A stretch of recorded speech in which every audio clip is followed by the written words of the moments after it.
Unit 3, Lesson 1, what are cells? These are your important words: cells, organisms, cell membrane, nucleus, inherited trait, dominant trait, recessive trait. Cells are the basic unit of structure and function in a living thing. The bodies of all living things are made up of cells, including nerves and skin. Living things are also called organisms and can be made up of 1 or a trillion cells. All made of cells. These are the 3 rules. People did not know cells existed because cells were microscopic or not visible without a microscope.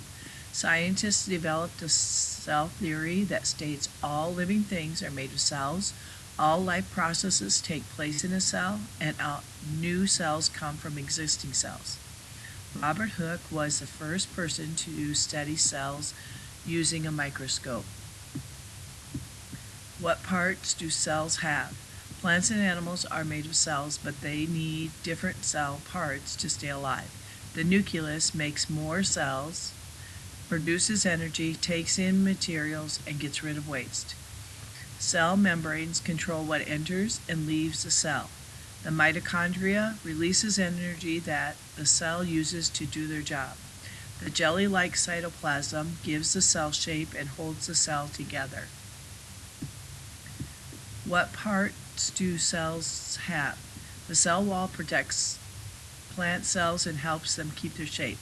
The chloroplast uses the sun's energy to make sugar to feed the plants.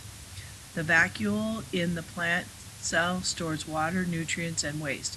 In the animal cell, the vacuole is much smaller. Cell division and multiplies. Cell division makes 2 cells from 1. Cells divide for 2 reasons: to grow and to reproduce. As cell division occurs, the organisms grow.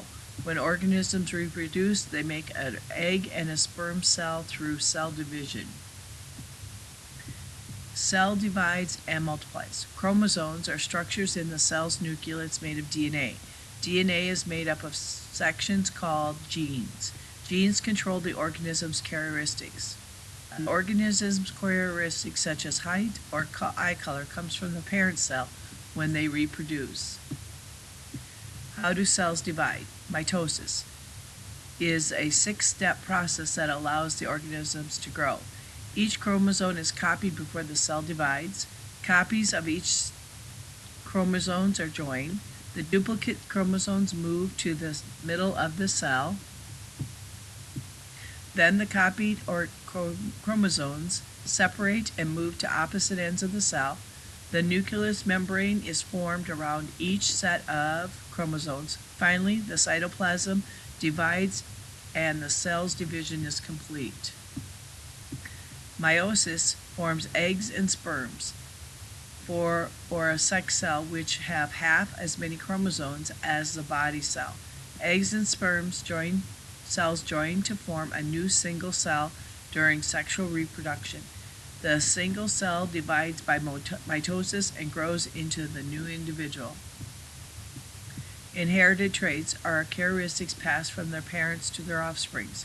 Examples of these characteristics might include eye color, hair color, freckles, and face shape in a human, and fur color and texture in an animal.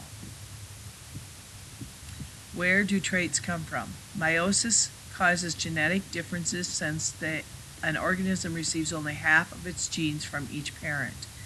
These result in genetic differences between parents and offsprings. Dominant and recessive traits.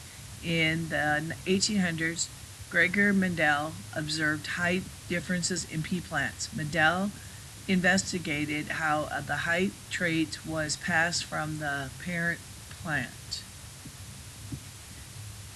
Dominant and recessive traits. Mendel hypothesized that traits in the organisms are controlled by the pair of factors, and each parent passes on one factor. In the pea plant, tallness was a strong or a dominant trait. Shortness was a weak or a recessive trait. This is where you will now Write down some of those traits that you got from your parents. Go home and see if you have the same eye color or who you got your eye color from. If you have a widow's peak, if you have low earlobes that are attached, do you have freckles, any of those hair color,